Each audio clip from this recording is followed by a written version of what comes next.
오늘 이 말씀은 오늘을 살아가는 성도님들에게 주신 아주 중요한 삶의 지침입니다. 성전이 무너지는데 이게 무슨 뜻인가 아마 제목을 보시고 굉장히 궁금하게 여기셨을 것입니다. 성전이 무너진 것은 이제 구체제는 다 사라지게 되었고 새로운 시대가 왔다는 것이고, 새로운 시대는 성전의 원형이 되신 예수님과 함께 새로운 시대를 열어가야 된다는 것을 말씀하고 있는 것입니다. 오늘 시대를 말세라고 합니다. 말세라는 예수님께서 몸을 입고 오셨다가 하늘로 올라가서 다시 재림하시는 그 긴 기간을 이제 말세라고 이렇게 하는데, 이 말세의 기간은 언제라도 주님이 다시 오실 수 있습니다. 그러면 세상은 끝나는 것입니다. 근데 지금 2021년까지 주님께서는 연장을 해 놓으셨는데, 이 기간 동안에 앞으로 얼마나 연장될지는 모르겠지만 이 기간 동안에 우리가 어떻게 살아가야 될 것인가 하는 그런 부분인데, 원래는 성전이 파괴될 그 사이 40년 기간인데 우리는 좀 연장할 수도 있어요. 한마디로 말하면 탄탄대로가 아니라는 겁니다.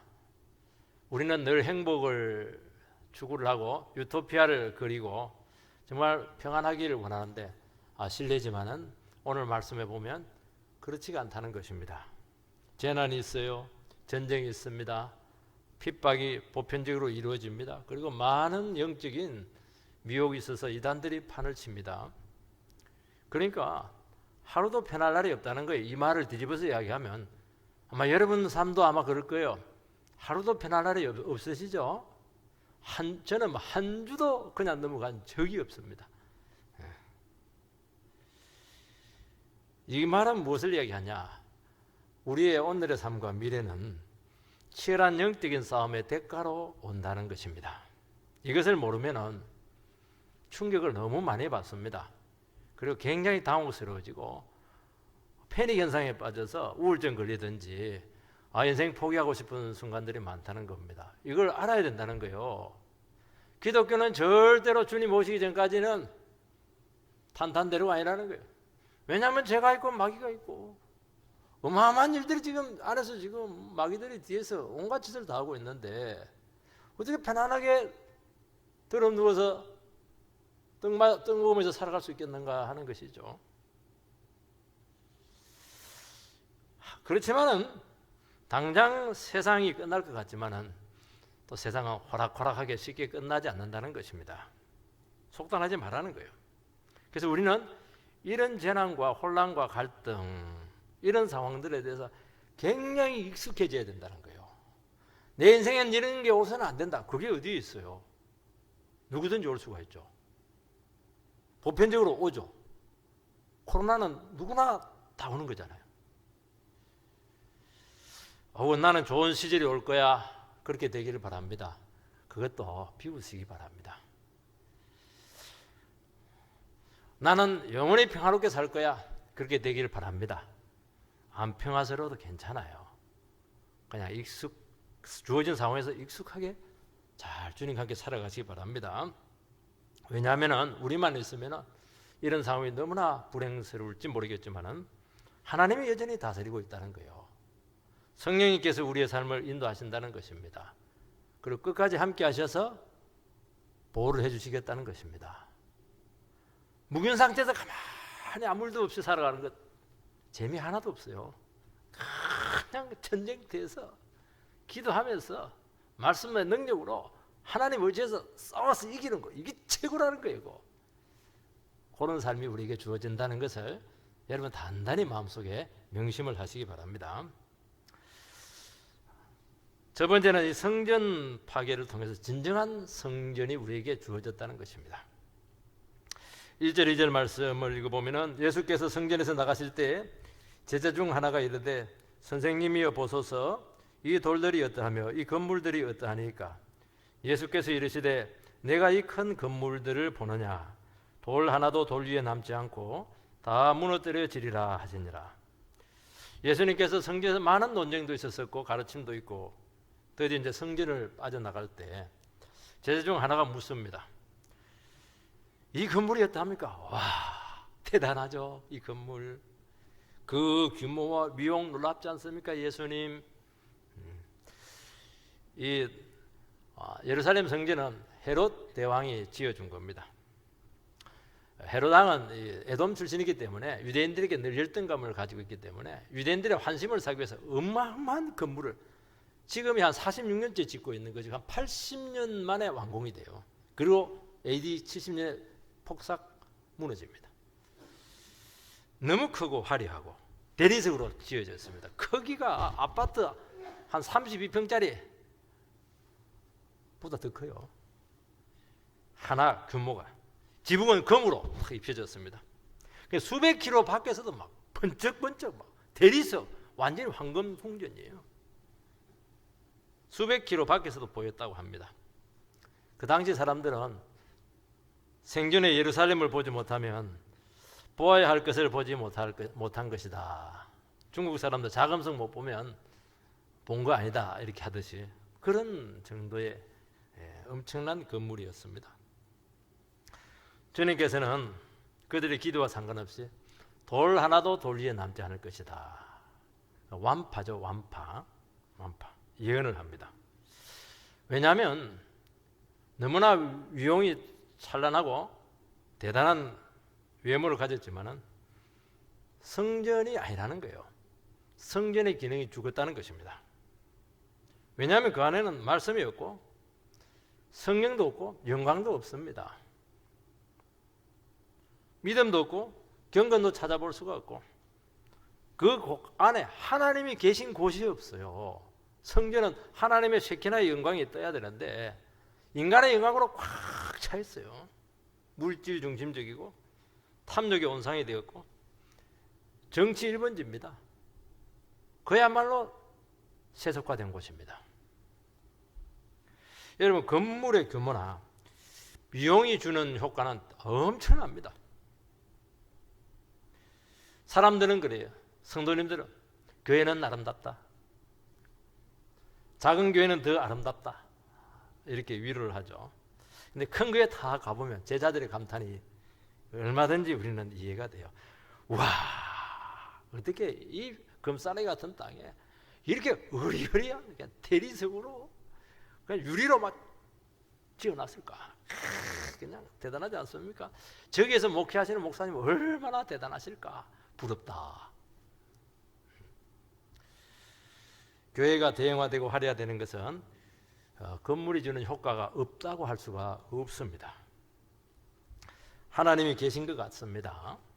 저절로 막 들어가면 막 온매무시가 막 점해져요. 경건이 느껴지고 뭔가 압도당하는 거룩함이 있는 것입니다. 그 건물도요 전부 다 신학교로 다 돼 있어요. 이게 건물 신학 굉장히 중요하거든요. 그런데 예수님의 입장에 봤을 때는 그렇게 엄청난 규모와 위용이 하나님과의 생명적인 관계를 보장하지 않는다는 것입니다. 예수님께서는 그 성전의 실상을 보여줬습니다. 헤롯이 지어준 이 성전인데 이것은 성도들의 헌신과 기도로 지어진 것이 아니에요. 정치적인 목적으로 환심을 사기 위해서 유대인들이 제일 소중하게 생각하는 성전을 지어준 겁니다. 그냥 하나님 말씀으로 지어진 것이 아니라는 것입니다. 거기는 죄악의 온상이 되었어요. 하나님의 영광은 없습니다. 눈물의 기도도 없고 영혼의 변화도 없고 성령의 역사도 일어나지 않았습니다. 믿음이라고는 눈꽃만큼도 찾아볼 수가 없어요. 예수님께서는 심지어 뭐라고 말씀했습니까? 이 강도의 소굴이라고 그렇게까지 아주 화를 내셨습니다. 그러니까 그곳은 죄와 탐욕과 교만으로 영혼을 살리는 곳이 아니고 그 들어가면 죽어버려요. 병원을 세워놨는데 들어가면 살려내야지. 그 들어가면 병 만들어주고 죽이고 이렇게 하면 그 병원은 빨리 무너질수록 좋죠. 여러분 교회를 잘 지어놓고 그 안에서 막 싸운다면은 생지옥입니다. 못 나와요. 왜 못 나오냐? 투자를 너무 많이 했거든요. 인생 투자, 돈 투자, 너무 투자를 많이 했고, 막 부조 같은 것도 너무 많이 하고 이렇게 하니까 이거 못 나옵니다. 절대로 못 나와요.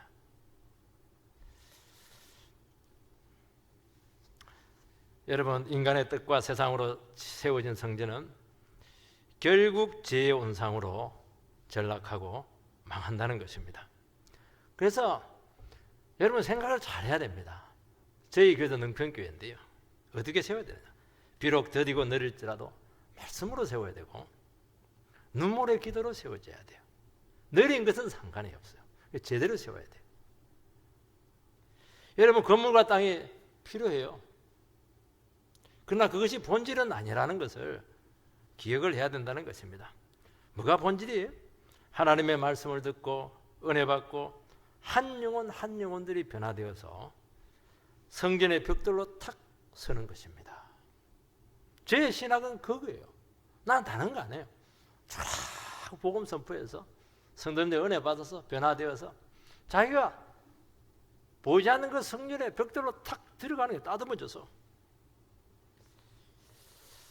믿음이 살아있어야 되고 믿음이 있어야 주님께서 기뻐하시는 교회가 되는 것입니다.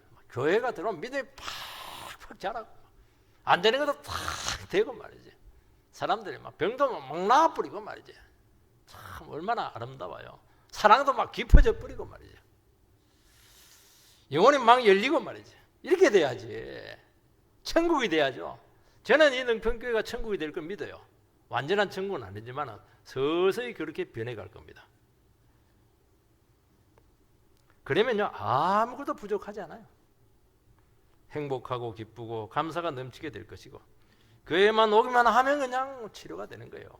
마음이 열리는 것입니다. 예수님께서는 눈에 보이는 성전은 필요하지 않다는 것입니다. 그래서 이것은 성전 파괴 예언이에요. 예수님께서는 직접 그 몸으로 눈에 보이지 않는 성전을 세우시겠다고 말씀하셨고 그것이 성령의 공동체인 교회입니다. 교회는 뭐 하는 곳이냐? 영혼이 하나님의 말씀으로 변화가 되어서 성령의 공동체가 되어야 되는 것입니다. 인간의 무리는 아니에요. 아무리 몰아놔도 상관없어요. 그거는 교회가 아니에요. 하나님 말씀으로 변화돼서 은혜 받은 사람들이 한 마음 한 뜻으로 주님 안에서 하나가 되는 거예요. 그러면 무슨 일이 생기느냐? 거기서 성전의 기능이 회복이 됩니다. 구약에서 이루어지 못했던 진정한 성전의 역사가 나타난다는 거예요. 그래서 하나님을 만나요. 하나님의 영광을 체험하게 될 것이고 재영사가 일어나게 될 것이에요. 병이 낫게 될 것이 미래가 열릴 것입니다. 각 지체에게 반드시 복으로 임하게 될 줄 믿습니다. 제가 목회했는데 우리 성도님들이 복 못 받고 다 망해버리고 저 하나님 앞에 가면 맞아 죽습니다. 목회 어떻게 했냐고. 제가 부임한 지 아마 6년이 조금 못 됐는데요. 저는 이 부분을 굉장히 중요하게 생각을 합니다. 근데 6년 동안 뭐 했냐? 6년 동안. 근데 보니까 보이지 않게 성도님 한 분 한 분들이 변화가 되고 하나씩 복을 받는 것이 보이고 있는 거예요. 그리고 생각지도 못한 너무나 소중한 영혼들이 한 분씩 이렇게 오시는데 세상에 어떻게 저런 분들이 다 계셨을까? 저는 참 너무 감사하게 생각을 합니다. 그런 일들이 계속 나타날 겁니다. 이대로 조금만 더 가면 기적의 공동체가 될 것을 믿습니다. 우리가 죄만 짓지 않고 교만하지만 않고 마음만 나눠지지 않는다면 절대로 이 복을 빼앗기지 않을 것입니다. 제자들은 그 위용의 마음이 완전히 빼앗겼습니다.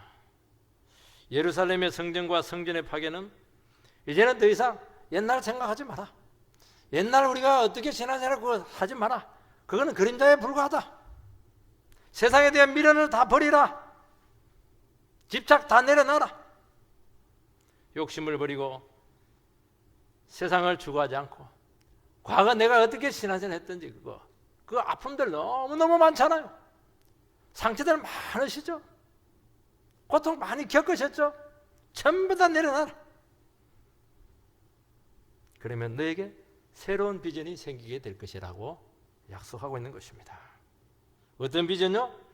진짜 생명이 살아나는 것이 무엇이고 생명을 살리는 사명이 무엇인가 하는 것을 알고 헌신하게 된다는 것입니다.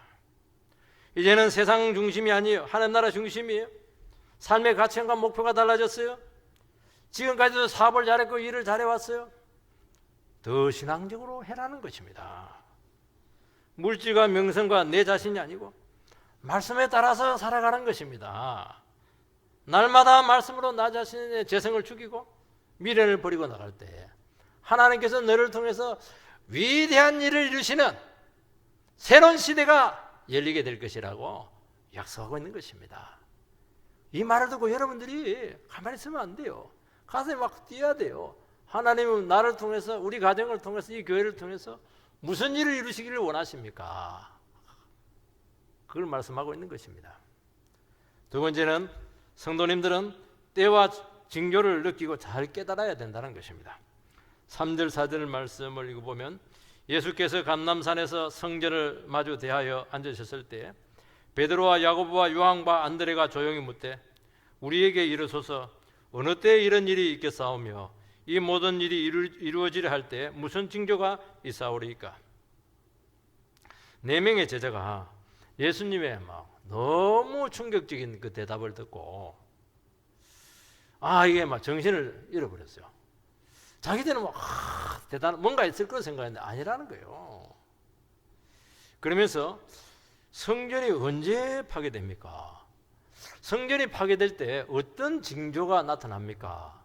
대묻습니다. 심각하게 지금 묻고 있는 거예요. 왜냐하면 성전이 파괴된다고는 꿈에도 생각을 하지 못했던 거예요. 어떻게 하나님의 성전이 파괴가 됩니까? 그것도 돌 위에 돌 하나도 남지 않을 정도로 완전히 가루를 만든다는 건데요. 유대인들에게 있어서 성전 파괴는 상처가 너무 깊어요. 바벨론의 나라를 잃어버리게 되었을 때 성전이 완전히 파괴됐잖아요. 그러니까 예수님께서 성전이 파괴된다고 이야기했었을 때는 또 나라를 잃어버리고 포로로 잡혀가게 되고 그런 비극적인 역사가 되풀이되는 거 아닙니까?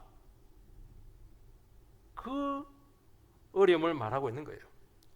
우리나라 사람들에게 있어서 나이가 오래 드시면 6.25를 경험하신 분들은 다른 거는 몰라도 전쟁에 대한 기억은 너무너무 끔찍해요. 다른 거는 괜찮아요. 다시는 전쟁이 나서는 안 된다는 거예요.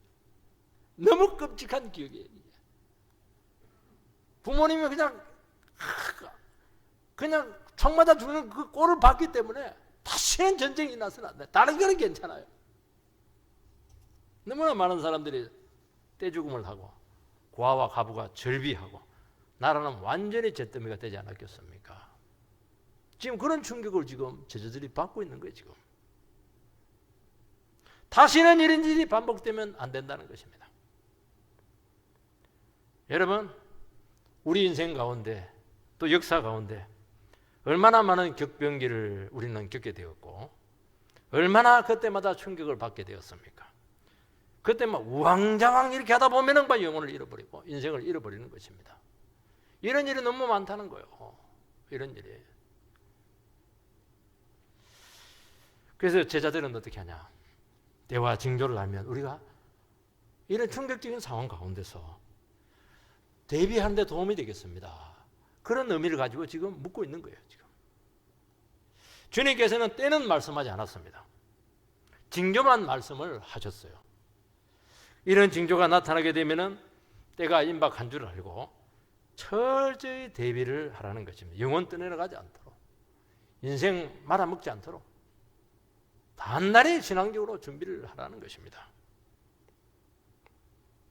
여러분, 징조를 알고 있고 때를 이렇게 분별하면은 이길 수가 있어요.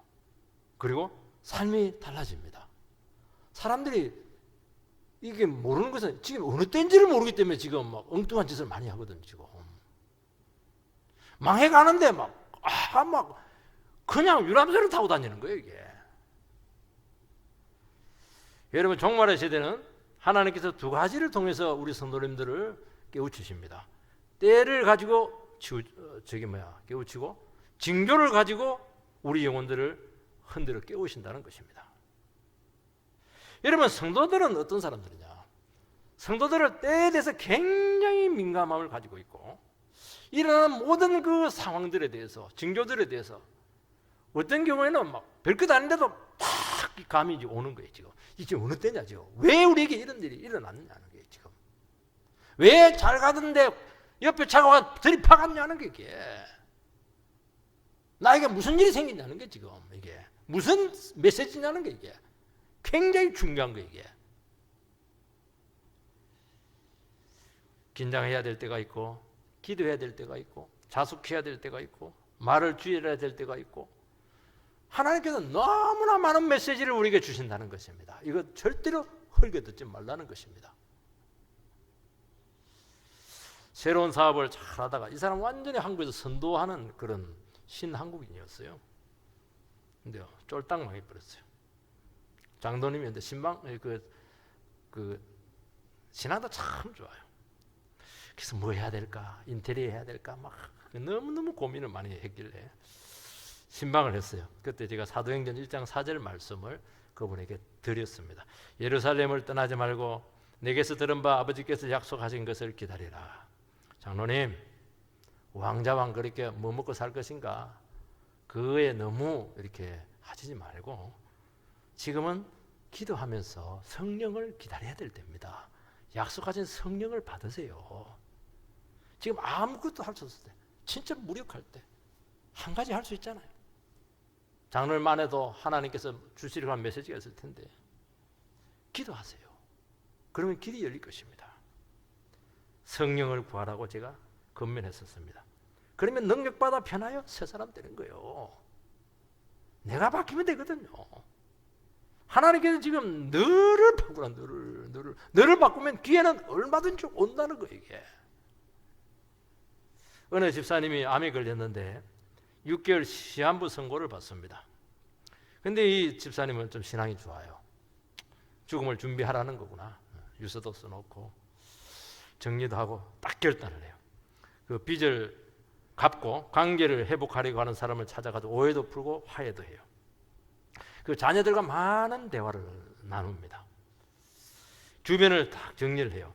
그런데 석 달, 넉 달, 5달이 돼도 병이 악화되지 않았어요. 그래서 검사를 해보니까 그 오진이었어요. 주변 사람들이 억울하지 않습니까? 정리한다고 돈이 많이 들었거든요. 얼마나 마음고생을 많이 했어요. 그 의사한테 위자료 받아야 되는데. 그래서 안타까워하면서 이야기를 했습니다. 근데 그 지사님께서는 내가 일생 동안 이 반년처럼 제대로 산 적이 없다. 정말 진지하게 샀을 때가 이때였다. 남은 삶도 내 그 마음으로 살고 싶다. 비록 오진이었지만은 이분은 주님의 음성으로 듣고 징조로 듣고 내가 6개월 남은 인생밖에 안 되는 걸 하는 것을 알고 삶을 완전히 뜯어 고친 거예요. 여러분, 종말의 시대를 살아가는 깨어있는 성도들의 자세가 되기를 바랍니다. 주님께서는 여러분들에게도 똑같은 것을 할 겁니다. 허투루 되는 거 하나도 없어요. 여러분 이것을 전부 다 영적으로 가져와가지고 이게 무슨 때인가, 이게 무슨 뜻인가, 지금 뭘 해야 되는가, 내가 지금 이러고 있을 때인가, 들어 누웠을 때인가, 텔레비전 보고 있을 때인가, 기도해야 될 때인가, 여기에 대해서 굉장히 민감하게 반응을 해야 된다고 말씀하고 있는 것입니다. 죽음을 늘 묵상하고 언젠가는 주님 앞에 서게 될 텐데 내가 이렇게 살아가는 것이 정말 죽음을 준비하는 자세인가, 얼마나 많은 질문이 우리에게 주어지게 되겠습니까? 세 번째는 수많은 재난에 대해서 믿음으로 대처를 해야 된다는 것입니다.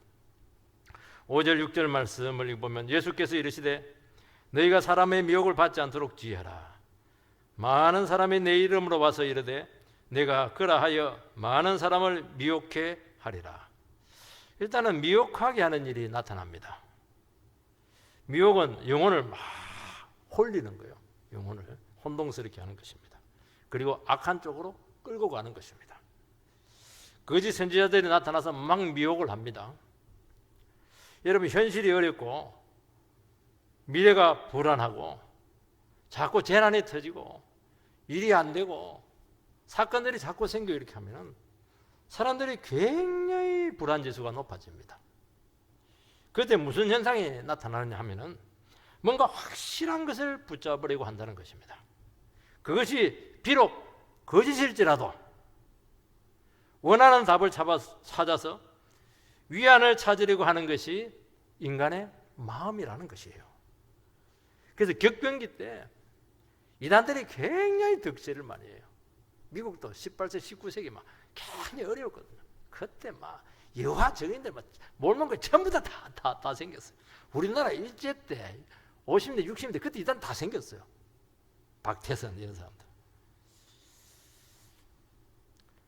그리고요 점집이 막 성황합니다. 왜냐하면 이단이나 이런 미신 쪽은 적어도 확실한 답을 줘요. 점 가면 동쪽으로 안 가면 돼요. 너무 답이 분명해. 물 가까이 가지 마세요. 내라도 그 얘기한다.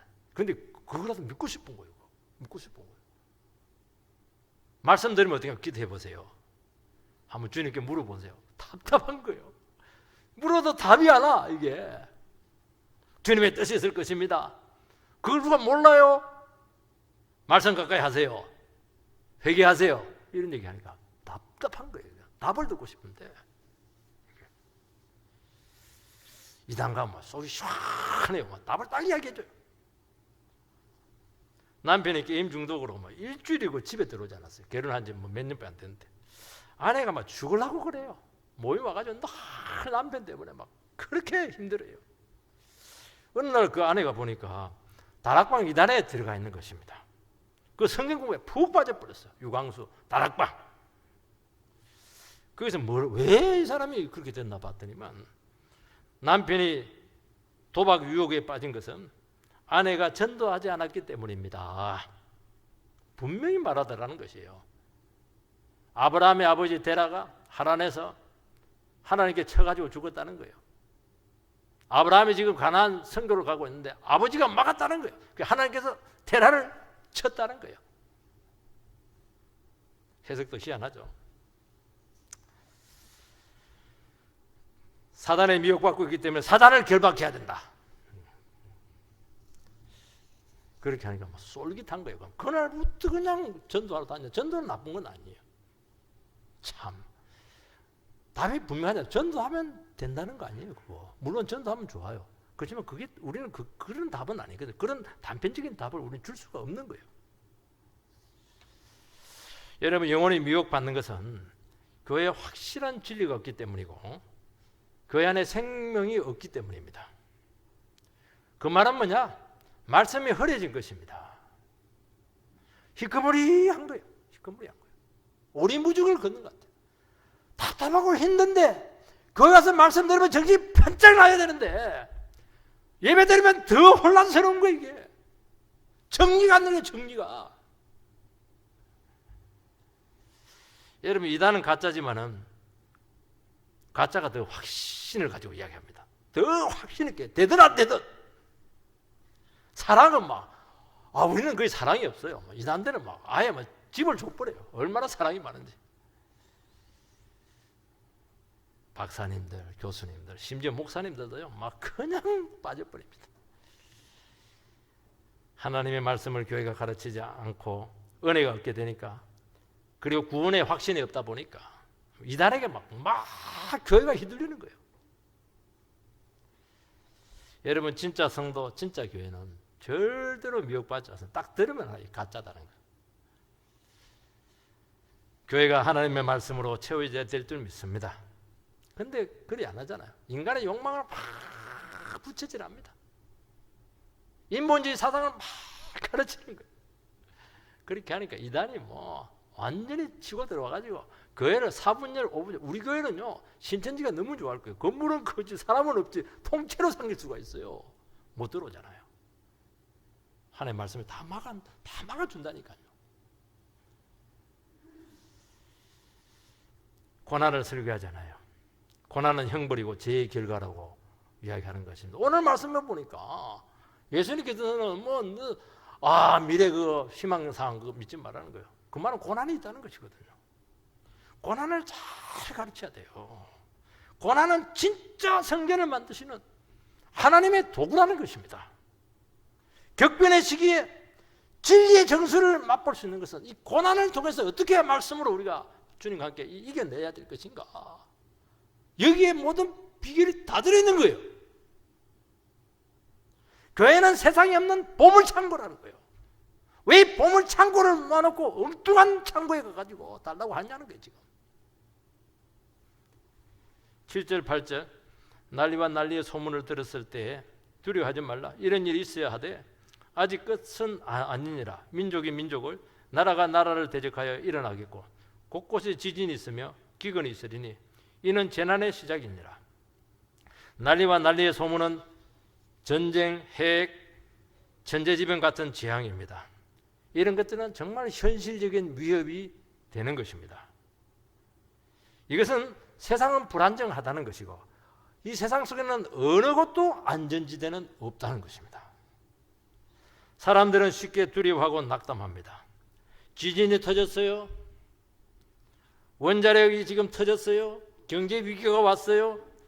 요즘 코로나가 전 세계적인 팬데믹을 지금 불러일으켰는데 코로나가 얼마나 대단하냐면은 예수님이 와가지고 AD, BC 바꿨는데 코로나 전, 코로나 후로 지금 시대가 바뀌고 있어 지금. 사람들은 너무너무 불안해하고 있는 거예요 지금. 매일 확진자 수를 사망자 수를 계속 발표하는 거예요. 왜 그렇게 발표하는지 모르겠어 제가. 그러니까 백성들이 죽음만 생각을 죽음. 오늘 몇 명 죽었대, 몇 명 죽었대. 다른 걸로 더 많이 죽어나가는데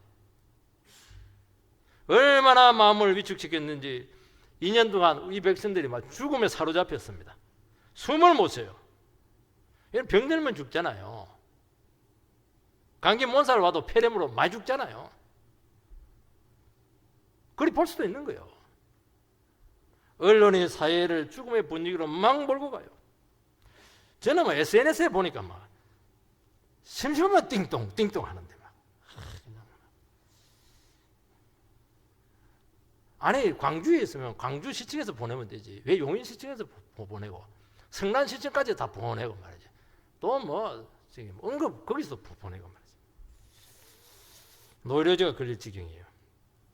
여러분 난리와 난리의 소문은 정확하잖아요.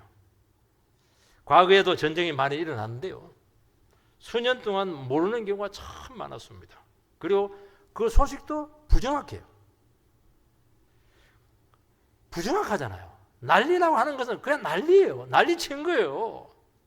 그걸 가지고 위기를 자꾸 조장을 하고 여론을 막 왜곡을 시키는 것입니다. 신문, 언론 여러분 절대 믿지 마세요. 사실 보도입니까?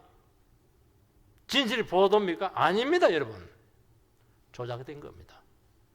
미리 알아셔야 됩니다. 성경 읽으세요. 성경. 그럼 마음도 편하고 예배 드리면 축복도 오고.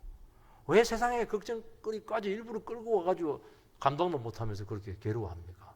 예배 드리고 성경 읽고 기도하면 될 거 아니겠어요?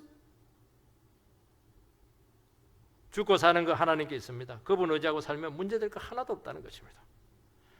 여러분 난리의 소문을 들으면 모든 것이 다 끝장난 것으로 착각을 하게 만든다는 겁니다. 이 나라는 수많은 위기를 겪었어요. 나라가 끝장날 위기를 수도 없이 이 민족은 겪었습니다. 지금 잘 먹고 잘 살잖아요. 더 잘 살잖아요 지금. 지금 한류다 이래가지고 떵떵거리고 있잖아요 지금. 지금도 사람들은 위기의식이 팽배하고 있고 불안해하고 있습니다.